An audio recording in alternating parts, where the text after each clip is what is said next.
Welcome. This is Radioactive Banana, and it's August 21st at 10:17 a.m. And today I'm going to be reading this article to you from the Rolling Stones. It was July 8th, 2010, and the title is The Runaway General, the profile that brought down McCrystal. The Rolling Stone profile of Stanley McChrystal that changed history. And this article is going to be a part of my Afghan playlist, and we're going to continue to look at Afghanistan. Now, Michael Hastings was a reporter that wrote this, and he ended up dying in 2013 in a car crash. His Mercedes ran into a tree at 95 miles an hour and exploded, and the engine flew 100 yards. There was a person who was a witness that said that the car had exploded actually before it hit the tree. And there are some that allege that the steering and that the speed was able to be hacked into, and that a bomb was placed in the car. These are allegations. You have the Mercedes fans and the Mercedes drivers who were just furious at this. They were furious not because that they felt that the Mercedes was unsafe, it hit a tree and explode. They were furious because they did not believe the story, did not believe it was possible to hit a tree and the engine to fly 100 yards. And there's many articles where you can see them pick at the details about the car hitting the tree. But let's move on. I will do another video after this on Michael Hastings and his book that he has written. He had written The Operators, the wild and terrifying inside story of America's war in Afghanistan. And my question is not how Michael Hastings died, but for me the question is, who asked for the killing of Michael Hastings? Now, let's get into this. And really, this article by Hastings, it was not an attack by Hastings on McCrystal, which destroyed McChrystal's career.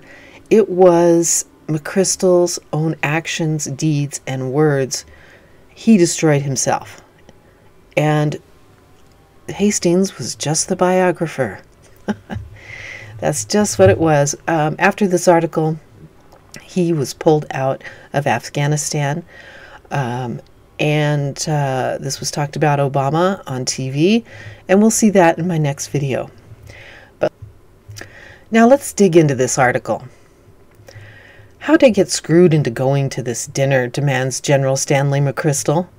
It's a Thursday night in mid-April, and the commander of all U.S. and NATO forces in Afghanistan is sitting in a 4-star suite at the Hotel Westminster in Paris. He's in France to sell his new war strategy to our NATO allies, to keep up the fiction, in essence, that we actually have allies. Since McCrystal took over a year ago, the Afghan war has become the exclusive property of the United States. Opposition to the war has already toppled the Dutch government, forced the resignation of Germany's president, and sparked both Canada and the Netherlands to announce the withdrawal of their 4,500 troops. McCrystal is in Paris to keep the French, who have lost more than 40 soldiers in Afghanistan, from going all wobbly on him. The dinner comes with a position, sir, says the Chief of Staff, Colonel Charlie Flynn. McCrystal turned sharply in his chair. Hey, Charlie, he asked, does this come with the position? McCrystal gives him the middle finger. The general stands and looks around the suite that his traveling staff of 10 has converted into a full-scale operations center.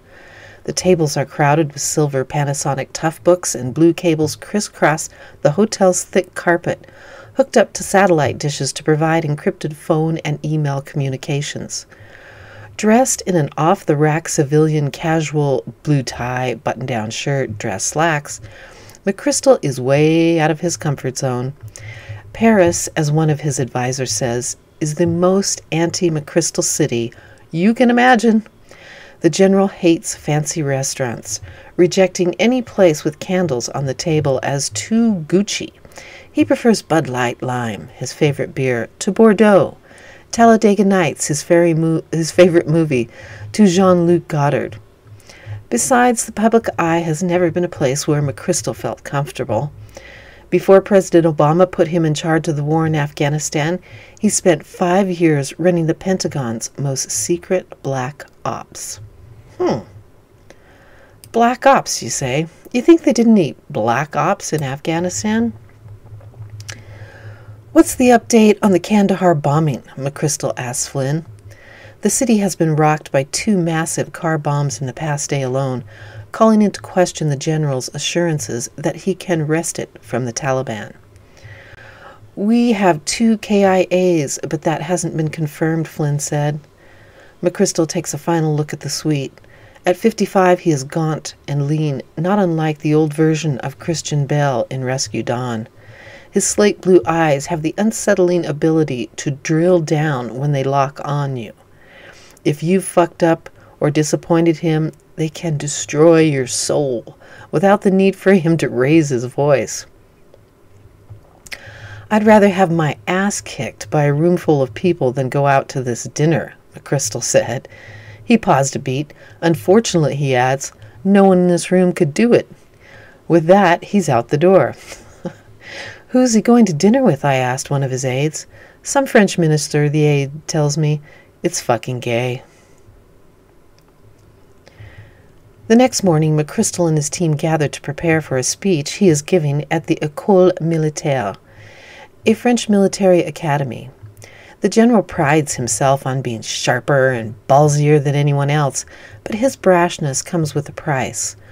Although McCrystal has been in charge of the war for only a year, in that short time he's managed to piss off almost everyone with a stake in the conflict.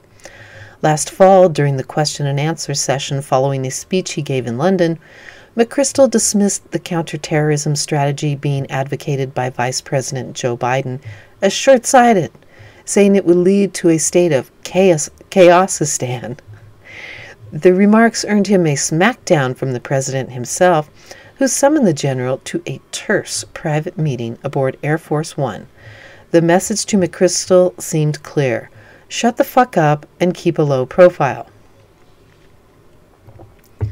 Now, flipping through the printout cards of his speech in Paris, McCrystal wonders aloud about Biden, question he might get today, and how he should respond. I never know what's going to pop out until I'm up there. That's the problem, he says. Then, unable to help themselves, he and his staff imagine the general dismissing the vice president with a good one-liner. Are you asking about Vice President Biden? McCrystal said with a laugh. Who's that? Biden, suggests a top advisor. Did you say bite me? When Barack Obama entered the Oval Office, he immediately set out to deliver on his most important campaign promise on foreign policy, to refocus the war in Afghanistan on what led us to invade it in the first place. I want the American people to understand, he announced March 2009. We have a clear and focused goal to disrupt, dismantle, and defeat Al-Qaeda/CIA in Pakistan and Afghanistan. He ordered another 21,000 troops to Kabul, the largest increase since the war began in 2001. Taking the advice of both the Pentagon and the Joint Chiefs of Staff, he also fired General David McKiernan, then the U.S. and NATO commander in Afghanistan, and replaced him with a man he didn't know and had met only briefly, General Stanley McChrystal. It was the first time a top general had been relieved from duty during wartime in more than 50 years, since Harry Truman fired General Douglas MacArthur at the height of the Korean War. Even though he had voted for Obama, McCrystal and his new commander-in-chief failed from the outset to connect. The general first encountered Obama a week after he took office, when the president met with a dozen senior military officials in a room at the Pentagon known as the Tank. According to sources familiar with the meeting, McCrystal thought Obama looked uncomfortable and intimidated by the roomful of military brass. Their first one-on-one meeting took place in the Oval Office 4 months later, after McCrystal got the Afghanistan job, and it didn't go much better.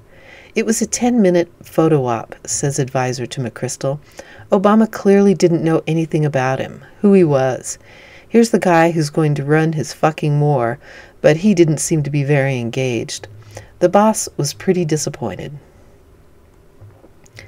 From the start, McCrystal was determined to place his personal stamp on Afghanistan, to use it as a laboratory for a controversial military strategy known as counterinsurgency.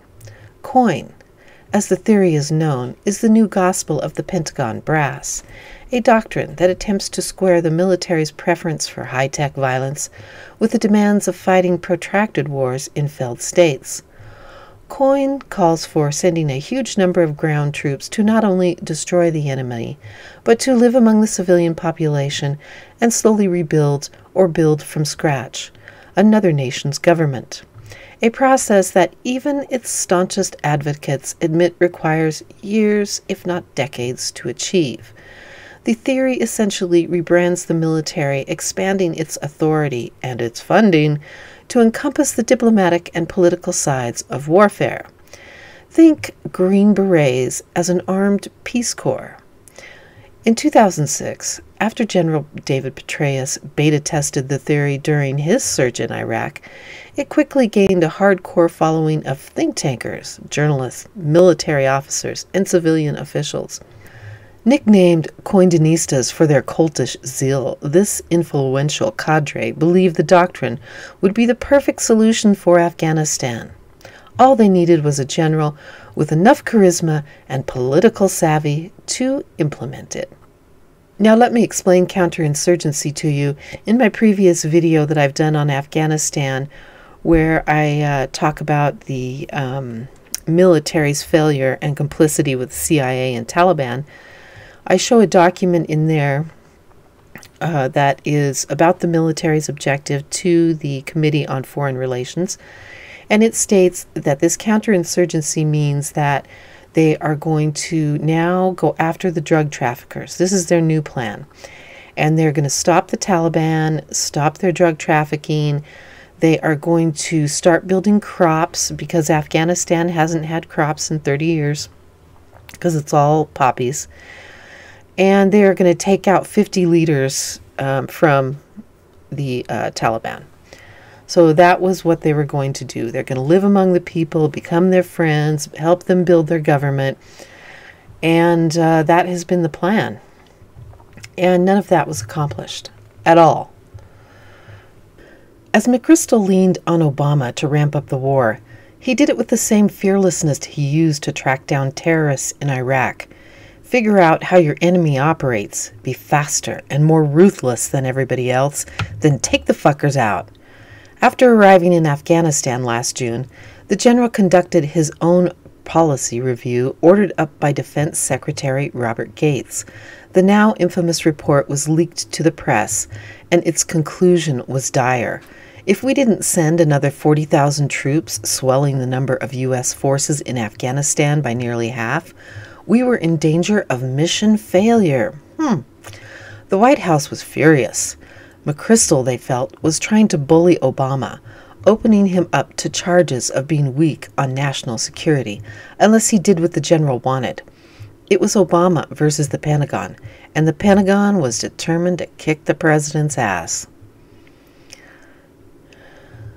Last fall, with his top general calling for more troops, Obama launched a 3-month review to reevaluate the strategy in Afghanistan. I found that time painful, McCrystal tells me in one several lengthy interviews. I was selling an unsellable position. For the general, it was a crash course in Beltway politics, a battle that pitted him against experienced Washington insiders, like Vice President Biden, who argued that a prolonged counterinsurgency campaign in Afghanistan would plunge America into a military quagmire without weakening international terrorist networks. The entire COIN strategy is a fraud perpetuated on the American people, said Douglas McGregor, a retired colonel and lead critic of counterinsurgency, who attended West Point with McCrystal. The idea that we are going to spend $1 trillion to reshape the culture of the Islamic world is utter nonsense. In the end, however, McCrystal got almost exactly what he wanted. On December 1st, in a speech at West Point, the president laid out all the reasons why fighting the war in Afghanistan is a bad idea. It's experience. We're in an economic crisis, a decade-long commitment would sap American power. Al-Qaeda has shifted its base of operations to Pakistan. Then, without using the words victory or win, Obama announced that he would send an additional 30,000 troops to Afghanistan, almost as many as McCrystal had requested. The president had thrown his weight, however, hesitantly behind the counterinsurgency crowd. Today, as McCrystal gears up for an offensive in southern Afghanistan, the prospects for any kind of success look bleak. In June, the death toll of U.S. troops passed 1,000. The number of IEDs has doubled, spending hundreds of billions of dollars on the fifth poorest country on earth has failed to win over the civilian population, whose attitude toward the U.S. troop ranges from intensely wary to openly hostile. The biggest military operation of the year, a ferocious offensive that began in February to retake the southern town of Marja, continues to drag on, prompting McCrystal himself to refer to it as a bleeding ulcer. In June, Afghanistan officially outpaced Vietnam as the longest war in American history, and Obama has quietly begun to back away from the deadline he set for withdrawing U.S. troops in July of next year. The president finds himself stuck in something even more insane than a quagmire he knowingly walked into, even though it's precisely the kind of gigantic, mind-numbing, multi-generational nation-building project he explicitly said he did not want.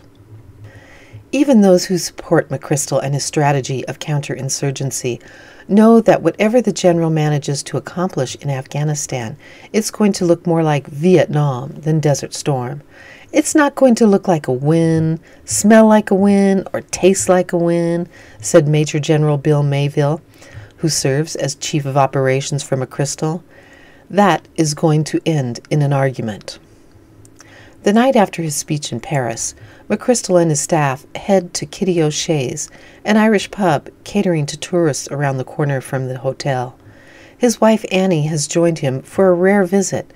Since the Iraq War began in 2003, she has seen her husband less than 30 days a year. Though it is his and Annie's 33rd wedding anniversary, McCrystal has invited his inner circle along for the dinner and drinks at the least Gucci place his staff could find. His wife isn't surprised. "He once took me to a Jack-in-the-Box when I was dressed in formal wear," she says with a laugh. The general staff is a hand-picked collection of killers, spies, geniuses, patriots, political operatives, and outright maniacs. There's a former head of British Special Forces, 2 Navy SEALs, an Afghan Special Forces commando, a lawyer, 2 fighter pilots, and at least 24 combat veterans and counterinsurgency experts.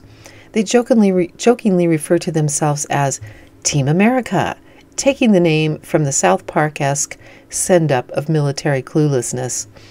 And they pride themselves on their can-do attitude and their disdain for authority. After arriving in Kabul last summer, Team America set about changing the culture of International Security Assistance Force, as the NATO-led mission is known. U.S. soldiers had taken to deriding ISAF as short for "I suck at fighting," or in sandals and flip-flops. McCrystal banned alcohol on base, kicked out Burger King and other symbols of American excess, and expanded the morning briefing to include thousands of officers, and refashioned the command center into a situational awareness room, a free-flowing information hub modeled after Mayor Mike Bloomberg's offices in New York.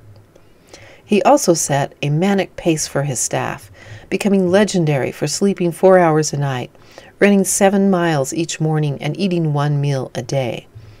"In a month I spend around the general, I witness him eating only once." It's a kind of superhuman narrative that has built up around him, a staple in almost every media profile, as if the ability to go without sleep and food translates into the possibility of a man single-handedly winning the war. I would say no food and no sleep translates into bad decisions. By midnight at Kitty O'Shea's, much of the Team America is completely shit-faced. Two officers do an Irish jig mixed with steps from a traditional Afghan wedding dance, while McCrystal's top advisors lock arms and sing a slurred song of their own invention. Afghanistan, they bellow, Afghanistan. They call it their Afghanistan song. McCrystal steps away from the circle, observing his team. All these men, he tells me, I'd die for them, and they'd die for me. The assembled men may look and sound like a bunch of combat veterans letting off steam, but in fact, this tight-knit group represents the most powerful force shaping U.S. policy in Afghanistan. While McCrystal and his men are in disputable command of all military aspects of the war, there is no equivalent position on the diplomatic or political side. Instead, an assortment of administrative players compete over Afghanistan portfolio.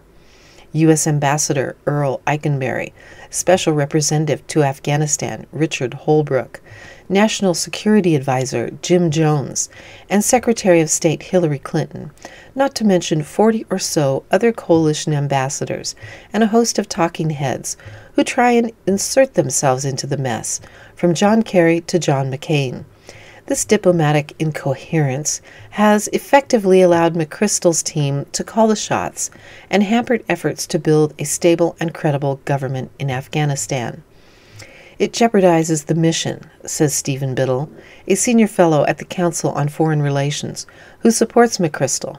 The military cannot, by itself, create governance reform. Part of the problem is structural.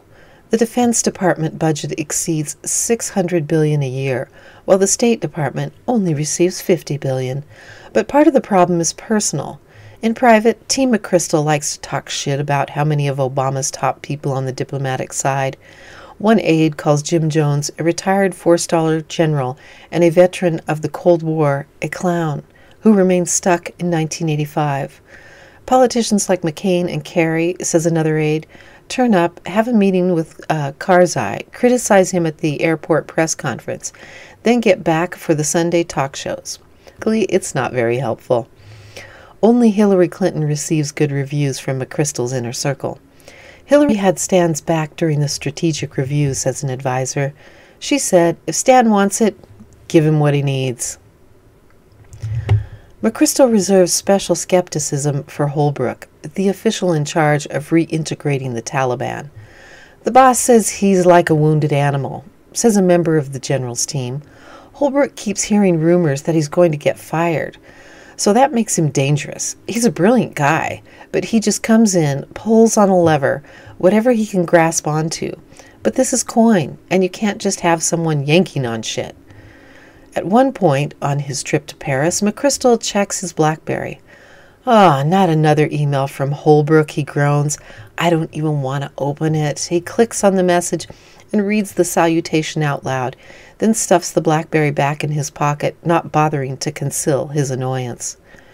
"Make sure you don't get any of that on your leg," an aide jokes, referring to the email. By far the most crucial and strained relationship is between McCrystal and Eikenberry, the U.S. ambassador. According to those close to the two men, Eikenberry, a retired three-star general who served in Afghanistan in 2002 and 2005, can't stand that his former subordinate is now calling the shots. He's also furious that McCrystal, backed by NATO allies, refused to put Eikenberry in the pivotal role of viceroy in Afghanistan, which would have made him the diplomatic equivalent of the general.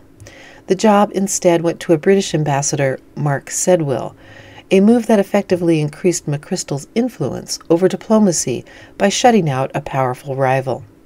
In reality, that position needs to be filled by an American for it to have weight, says a U.S. official familiar with the negotiations. The relationship was further strained in January when a classified cable that Eikenberry wrote was leaked to the New York Times. The cable was as scathing as it was prescient. The ambassador offered a brutal critique of McCrystal's strategy, dismissed President Hamid Karzai as not an adequate strategic partner, and cast doubt on whether the counterinsurgency plan would be sufficient to deal with al-Qaeda. We will become more deeply engaged here, with no way to extricate ourselves, Eikenberry warned, short of allowing the country to descend again into lawlessness and chaos. Hey, he was right. McCrystal and his team were blindsided by the cable. I like Carl. I've known him for years, but they'd never said anything like that to us before, said McCrystal, who adds that he felt betrayed by the leak. Here's one that covers his flank for the history books. Now if we fell, they can say, I told you so. Hey, McCrystal, I told you so. The most striking example of McChrystal's usurpation of diplomatic policy is his handling of Karzai. It is McChrystal, not diplomats like Eikenberry or Holbrook, who enjoy the best relationship with the man America is relying on to lead in Afghanistan. The doctrine of counterinsurgency requires a credible government, and since Karzai is not considered credible by his own people, McChrystal has worked hard to make him so. Over the past few months, he has accompanied the president on more than 10 trips around the country, standing beside him at political meetings or surahs in Kandahar. In February, the day before the doomed offensive in Marja, McChrystal even drove over to the president's palace to get him to sign off on what would be the largest military operation of the year. Karzai's staff, however, insisted that the president was sleeping off a cold and could not be disturbed. After several hours of haggling, McChrystal finally enlisted the aid of Afghan's defensive minister, who persuaded Karzai's people to wake the president from his nap. This is one of the central flaws of McChrystal's counterinsurgency strategy. The need to build a credible government puts us at the mercy of whatever tin-pot leader we've backed, a danger that Eikenberry explicitly warned about in his cable.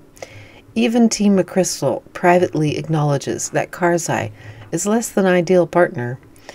He's been locked up in his palace the past year, laments one of the general's top advisors. At times, Karzai himself has actively undermined McChrystal's desire to put him in charge. During a recent visit to Walter Reed Army Medical Center, Karzai met 3 U.S. soldiers who had been wounded in Uruzgan province. General, he called out to McChrystal, I didn't even know we were fighting in Uruzgan. Yeah, president of the country doesn't know what the U.S. military is doing, but yet we're supposed to be working together with them in an insurgency to build back their country, a counterinsurgency. Growing up as a military brat, McChrystal exhibited the mixture of brilliance and cockiness that would follow him throughout his career. His father fought in Korea and Vietnam, retiring as a 2-star general, and his 4 brothers all joined the armed services. Moving around to different bases, McChrystal took his solace in baseball, a sport in which he made no pretense of hiding his superiority. In Little League, he would call out strikes to the crowd before whipping a fastball down the middle. McChrystal entered West Point in 1972 when the U.S. military was close to its all-time low in popularity. His class was the last to graduate before the academy started to admit women. The prison on the Hudson, as it was known then, was a potent mix of testosterone, hooliganism, and reactionary patriotism. Cadets repeatedly trashed the mess halls in food fights, and birthdays were celebrated in a tradition called rat-fucking, which often left the birthday boy outside in the snow or mud, covered in shaving cream. It was pretty out of control, said Lieutenant David Barno, a classmate who went on to serve as the top commander in Afghanistan from 2003 to 2005. The class, filled with what Barno calls huge talent and wild-eyed teenagers with a strong sense of idealism, also produced General Ray Ordinero, the current commander of U.S. forces in Iraq.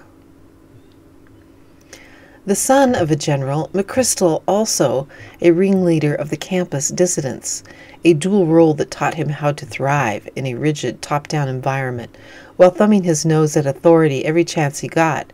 He accumulated more than 100 hours of demerits for drinking, partying, and insubordination, a record that his classmates boasted made him a century man. One classmate, who asked not to be named, recalls finding McCrystal passed out in the shower after downing a case of beer he had hidden under the sink. The troublemaking almost got him kicked out, and he spent hours subjected to forced marches in the area, a paved country road where unruly cadets were disciplined. I'd come visit, and I'd end up spending most of the time in the library while Stan was in the area, recalls Annie, who began dating McCrystal in '73. McCrystal wound up ranking 298th out of the class of 855, a serious underachievement for a man widely regarded as brilliant. His most compelling work was extracurricular, as managing editor of The Pointer, the West Point literary magazine. McCrystal wrote 7 short stories that eerily foreshadowed many of the issues he would confront in his career. In one tale, a fictional officer complains about the difficulty of training foreign troops to fight. In another, a 19-year-old soldier kills a boy he mistakes for a terrorist. In Brinkman's Note, a piece of suspense of fiction, the unnamed narrator appears to be trying to stop a plot to assassinate the president. It turns out, however, that the narrator himself is the assassin, and he's able to infiltrate the White House. The president strode in smiling. From the right coat pocket of the raincoat coat I carried, I slowly drew forth my .32 caliber pistol. In Brinkman's failure, I had succeeded. After graduation, 2nd Lieutenant Stanley McChrystal entered an army that was all but broken by the wake of Vietnam. We really felt we were at peacetime generation, he recalls. There was the Gulf War, but even that didn't feel like that big of a deal. So McCrystal spent his career where the action was. He enrolled in the Special Forces School and became a regimental commander of the 3rd Ranger Battalion in 1986. It was a dangerous position, even in peacetime. Nearly 24 Rangers were killed in training accidents during the 80s. It was also an unorthodox career path. Most soldiers who want to climb the ranks to general don't go to the Rangers. Displaying a penchant for transforming systems he considered outdated, McCrystal set out to revolutionize the training regime for the Rangers. He introduced mixed martial arts, required every soldier to qualify with night vision goggles on the rifle range, and forced troops to build up their endurance with weekly marches involving heavy backpacks. In the late 1990s, McCrystal shrewdly improved his inside game, spending a year at Harvard's Kennedy School of Government, and then at the Council on Foreign Relations, where he co-authored a treatise on the merits of drawbacks of humanitarian interventionism. Wouldn't that be like counterinsurgency? But as he moved up through the ranks, McCrystal relied on the skills he had learned as troublemaking kid at West Point, knowing precisely how far he could go in a rigid military hierarchy without getting tossed out. Being a highly intelligent badass, he discovered, could take you far, especially in the political chaos that followed September 11th. He was very focused, said Annie. Even as a young officer, he seemed to know what he wanted to do. I don't think his personality has changed in all these years. By some accounts, McChrystal's career should have been over at least 2 times by now. As Pentagon spokesman during the invasion of Iraq, the general seemed more like a White House mouthpiece than an up-and-coming commander with a reputation for speaking his mind. When Defense Secretary Donald Rumsfeld made his infamous "stuff happens" remark during the looting of Baghdad, McCrystal backed him up. A few days later, he echoed the president's mission accomplished gaffe by insisting that the major combat operations in Iraq were over. But it was during this next stint, overseeing the military's most elite units, including the Rangers, Navy SEALs, and Delta Force, that McCrystal took part in a cover-up that would have destroyed the career of a lesser man. After Pat Tillman, the former NFL star Ranger, was accidentally killed by his own troops in Afghanistan in April 2004, McCrystal took an active role in creating the impression that Tillman had died at the hands of Taliban fighters. He signed off on a falsified recommendation for a silver star that suggested Tillman had been killed by enemy. McCrystal would later claim he didn't read the recommendation closely enough, a strange excuse for a commander known for his laser-like attention to minute details. A week later, McCrystal sent a memo up to the chain of command, specifically warning that the President Bush should avoid mentioning the cause of Tillman's death. If the circumstances of Corporal Tillman's death becomes public, he wrote, it could cause public embarrassment for the President. The false narrative, which McCrystal clearly helped construct, diminished Pat's true actions, wrote Tillman's mother, Mary, in her books Boots on the Ground by Dusk. McCrystal got away with it, she added, because he was the golden boy of Rumsfeld and Bush, who loved his willingness to get things done, even if it included bending the rules or skipping the chain of command. 9 days after Tillman's death, McCrystal was promoted to Major General. 2 years later, in 2006, McCrystal was tainted by a scandal involving detainee abuse and torture at Camp Nama in Iraq. According to a report by Human Rights Watch, prisoners at the camp were subjected to a now familiar litany of abuses: stress positions, being dragged naked through the mud.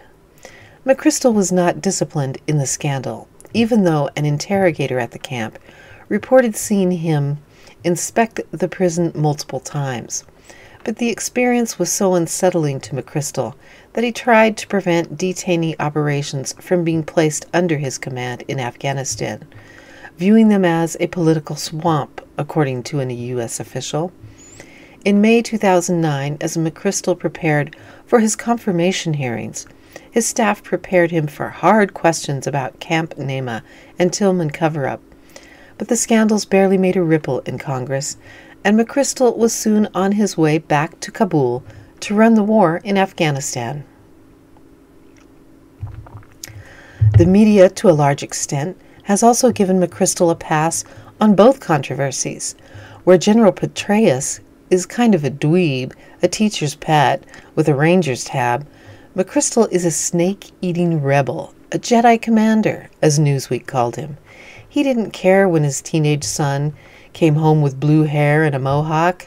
He speaks his mind with a candor rare for a high-ranking official. He asks for opinions and seems genuinely interested in the response. He gets briefings on his iPod and listens to books on tape. He carries a custom-made set of nunchucks in his convoy, engraved with his name and 4 stars, and his itinerary often bears a fresh quote from Bruce Lee. There are no limits. There are only plateaus, and you must not stay there. You must go beyond them. He went out on a dozen nighttime raids during his time in Iraq, unprecedented for a top commander, and turned up on missions unannounced with almost no entourage. The fucking lads love Stan McChrystal as British officer who serves in Kabul. You'd be out somewhere in Iraq and someone would take a knee beside you and a corporal would be like, "Who the fuck is that?" And it's fucking Stan McChrystal. It doesn't hurt that McCrystal was also extremely successful as head of the Joint Special Operations Command, the elite forces that carry out government's darkest operations. During the Iraq surge, his team killed and captured thousands of insurgents, including Abu Musab al-Zarqawi, the leader of al-Qaeda in Iraq. JSOC was a killing machine, said Major General Mayville, his chief of operations. McCrystal was open to new ways of killing. He systematically mapped out terrorist networks, targeting specific insurgents and hunting them down, often with the help of cyber freaks, traditionally shunned by the military. The boss would find the 24-year-old kid with a nose ring with some fucking brilliant degree from MIT sitting in the corner with 16 computer monitors humming, says a Special Force commando who worked with McCrystal in Iraq and now serves on his staff in Kabul. He'd say, "Hey, you fucking muscleheads couldn't find lunch without help. You gotta work together with these guys."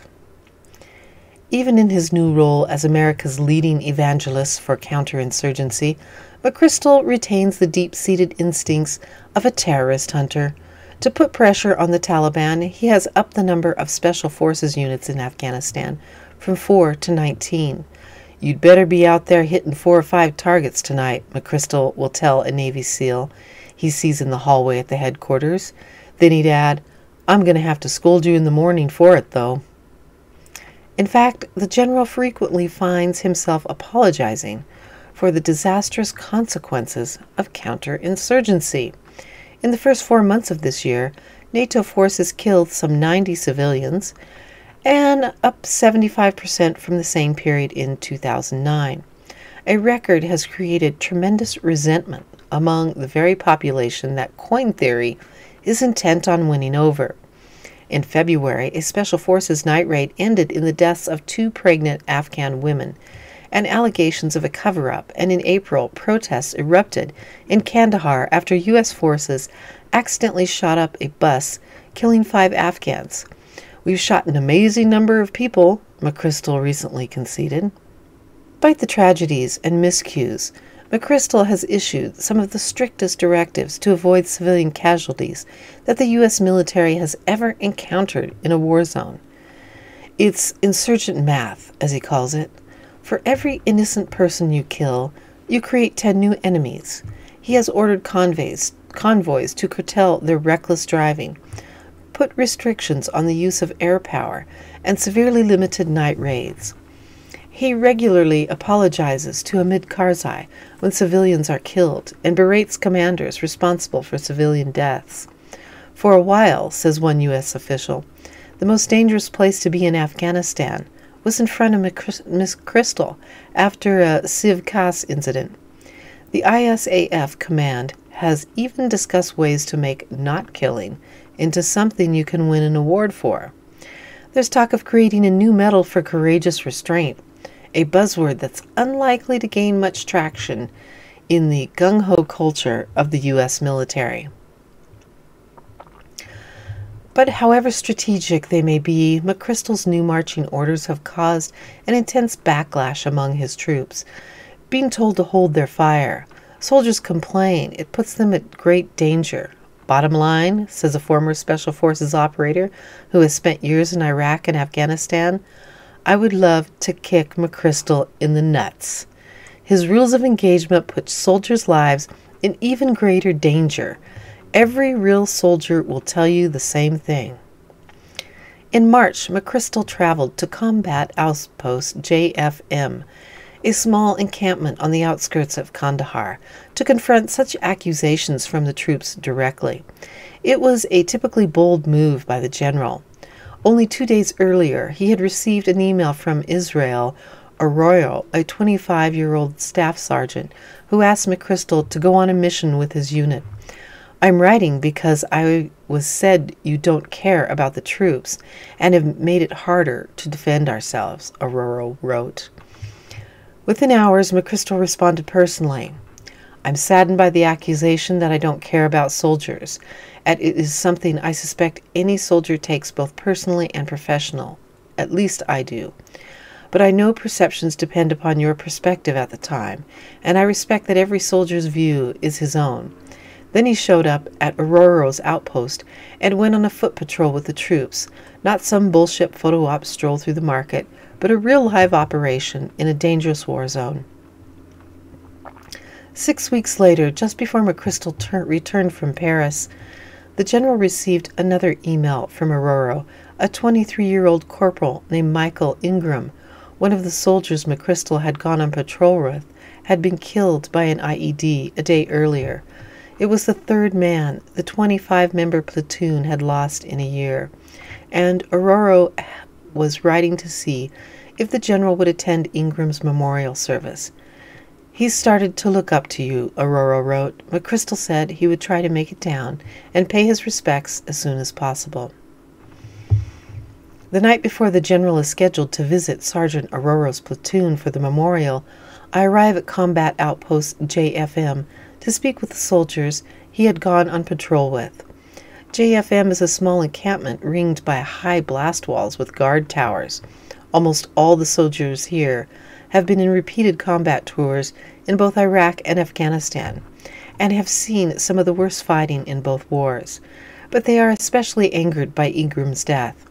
His commanders had repeatedly requested permission to tear down the house where Ingram was killed, noting that it was often used as a combat position by the Taliban. But due to McChrystal's new restrictions to avoid upsetting the civilians, the request had been denied. These were abandoned houses, fumes Sergeant Staff Kenneth Hicks. Nobody was coming back to live in them. Now, in the counterinsurgency plan, they're supposed to be taking down the Taliban. And so if they had these houses that they were hiding out in that were abandoned, you think they could be able to take them down, since their goal is to take down the Taliban also. One soldier shows me the list of new regulations the platoon was given. Patrol only areas that you are reasonably certain that you will not have to defend yourself with lethal force. The lamented card reads, "For a soldier who has traveled halfway around the world to fight, that's like telling a cop he should only patrol in areas where he knows he won't have to make arrests." Does that make any fucking sense? Asked PFC Jared Posh. We should just drop a fucking bomb on this place. You sit and ask yourself, what are we doing here? The rules handed out here are not what McCrystal intended. They've been distorted as they've passed through the chain of command. But knowing that does nothing to lessen the anger of troops on the ground.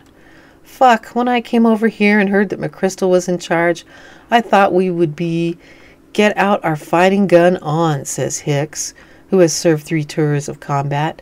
I get COIN. I get all that. McCrystal comes here, explains it. It makes sense. But then he goes away on his bird, and by the time his directives get passed down to us through Big Army, they're all fucked up. Either because somebody is trying to cover their ass, or because they just don't understand it themselves. But we're fucking losing this thing. McCrystal and his team showed up the next day. Underneath the tent, the general has a 45-minute discussion with some 24 soldiers. The atmosphere is tense. I ask you what's going on in your world, and I think it's important for you all to understand the big picture as well, McCrystal begins. How's the company doing?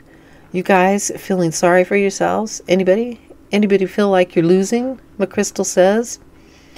Sir, some of the guys here, sir, think we're losing, sir, says Hicks.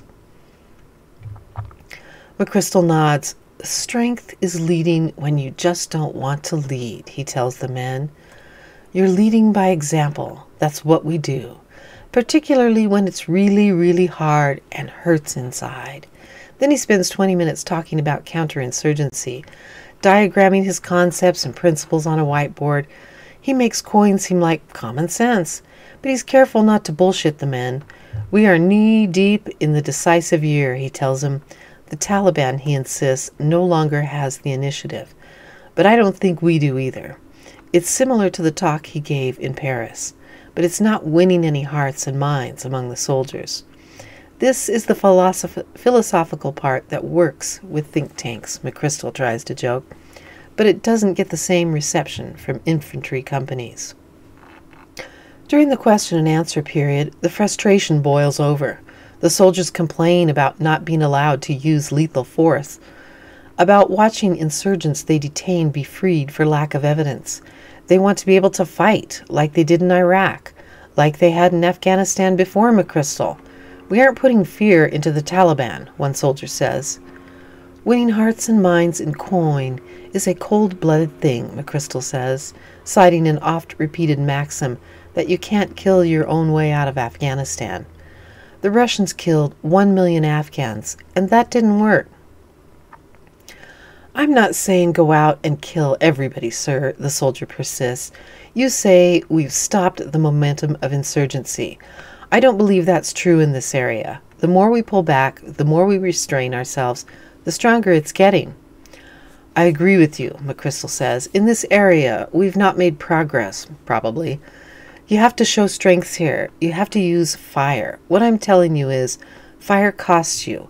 What do you want to do? You want to wipe the population out here and resettle it? A soldier complains that under the rules, any insurgent who doesn't have a weapon is immediately assumed to be a civilian.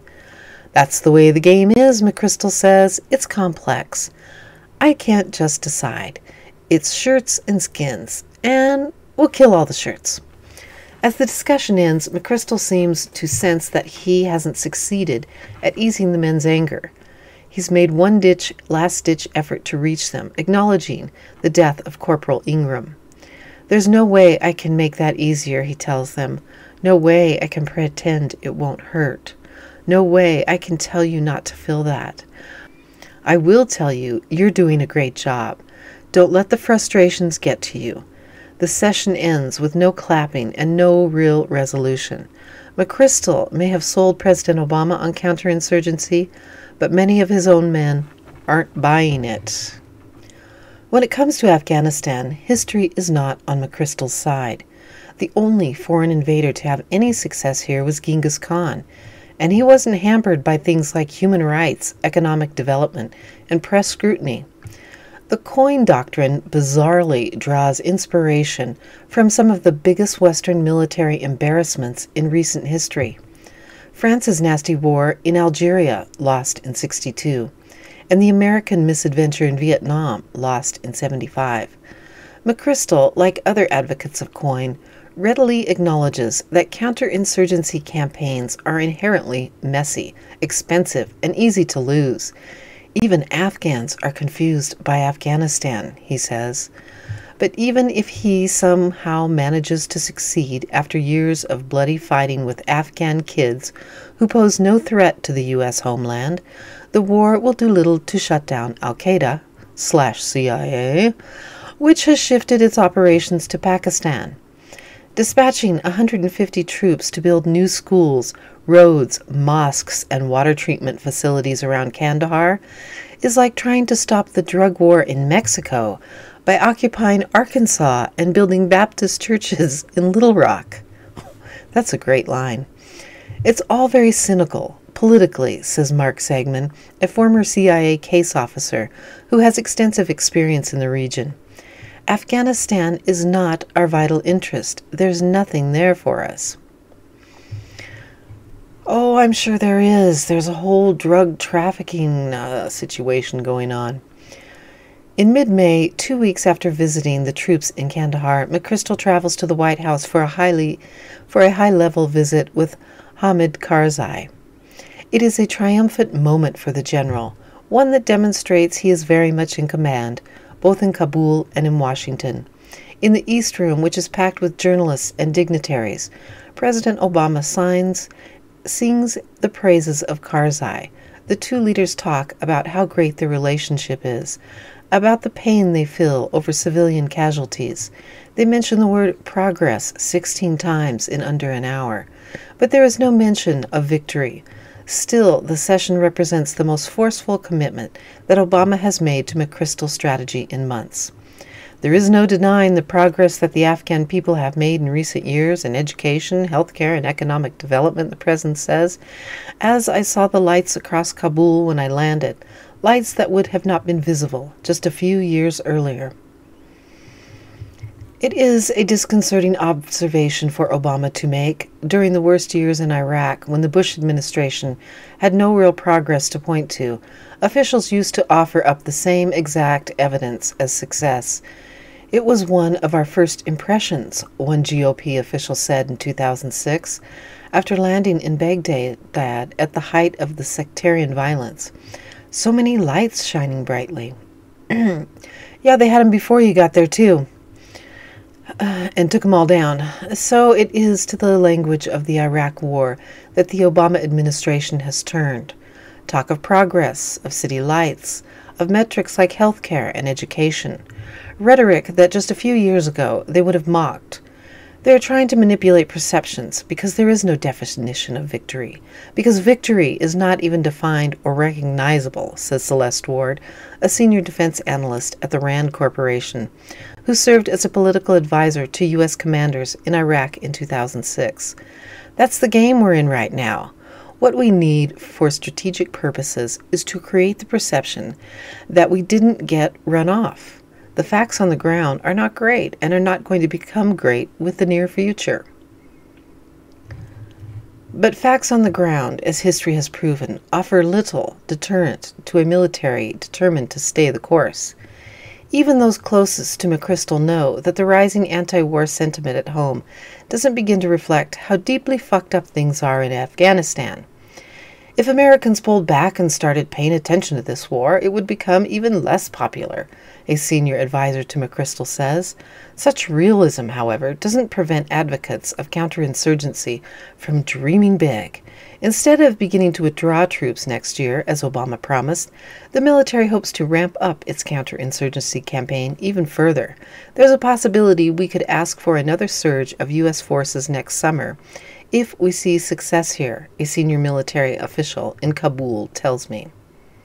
Back in Afghanistan, less than a month after the White House meeting with Karzai and all the talk of progress, McCrystal is hit by the biggest blow to his vision of counterinsurgency. Since last year, the Pentagon had been planning to launch a major military operation this summer in Kandahar, the country's second largest city, and the Taliban's original home base. It was supposed to be a decisive turning point in the war, the primary reason for the troop surge that McCrystal wrestled from Obama late last year. But on June 10th, acknowledging that the military still needs to lay more groundwork, the general announced that he is postponing the offensive until the fall. Rather than one big battle like Fallujah or Ramadi, U.S. troops will implement what McCrystal calls a rising tide of security. The Afghan police and the army will enter Kandahar to attempt to seize control of neighborhoods, while the U.S. pours $90 million of aid into the city to win over the civilian population. Just reading it makes you madder and madder when you realize absolutely nothing happened. Even proponents of counterinsurgency are hard-pressed to explain the new plan. This isn't a classic operation, says a U.S. military official. It's not going to be Black Hawk Down. There aren't going to be doors kicked in. Other U.S. officials insist doors are going to be kicked in, but that it's going to be a kinder, gentler offensive than the disaster in Marja. The Taliban have a jackboot on the city, says a military official. We have to remove them, but we have to do it in a way that doesn't alienate the population. When Vice President Biden was briefed on the new plan in the Oval Office, insiders say he was shocked to see how much of it mirrored the more gradual plan of counterterrorism that he advocated last fall. This looks like CT+, he said, according to the U.S. officials familiar with the meeting. Whatever the nature of the new plan, the delay underscores the fundamental flaws of counterinsurgency. After 9 years of war, the Taliban simply remains too strongly entrenched for the U.S. military to openly attack. The very people that COIN seeks to win over, the Afghan people, do not want us there. Our supposed ally, President Karzai, used his influence to delay the offensive. The massive influx of aid championed by McCrystal is likely only to make things worse. Throwing money at the problem exacerbates the problem, says Andrew Wilder, an expert at Tufts University, who has studied the effect of aid in southern Afghanistan. A tsunami of cash fuels corruption, delegitimizes the government, and creates an environment where we're picking winners and losers. A process that fuels resentment and hostility among the civilian population. So far, counterinsurgency has succeeded only in creating a never-ending demand for the primary product supplied by the military, perpetual war. There is a reason that President Obama studiously avoids using the word victory when he talks about Afghanistan. Winning, it would seem, is not really possible, not even with Stanley McChrystal in charge. This article is from July 8th, 2010 issue in Rolling Stone. Whew, wow. That was a tremendous article. And I could go back through and pick out points because I understand what's going on now. Could pick out points and talk about just the points. Like when a document was released to the press, it made McCrystal unhappy, but in the end, Obama gave him the troops. We've seen that over and over again in the last couple of years. The document was obviously sent out by McCrystal, because in the end, McCrystal got what he wanted. And there's just so many points in here. But I just wanted to share this document with you because it gives you an idea of what was going on in Afghanistan and how frustrated the soldiers were and how nothing really happened. And here we are in 2021, and we can see that a whole big fat shithole of nothing happened. And you have to ask why.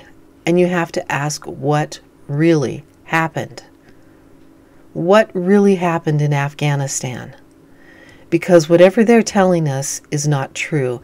And right now, I'm seeing the talking heads from the military on TV, and they have the whole country distracted, talking about whether people are going to get out of Afghanistan.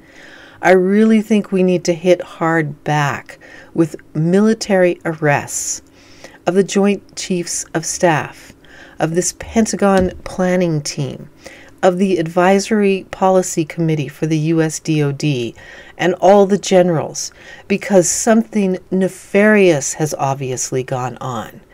It is obvious that the military did nothing to stop the CIA's Taliban from trafficking drugs and destroying our children in the United States. They are responsible. They owe us all back $2.2 trillion, and we want it in our bank accounts in cash. You just give us back that money. You just take all their houses and all the things that they've accumulated from all the money they've made in Afghanistan and give it back to the people, because you did not accomplish anything that you said you were going to accomplish, to the American people. Now, all your unscrupulous activities below the line, I'm sure you accomplished those. So let's work towards a military tribunal. This is Radioactive Banana. Join me next for another article from the Soapbox, which goes in detail on Michael Hastings. Thank you for joining me. Have a great day.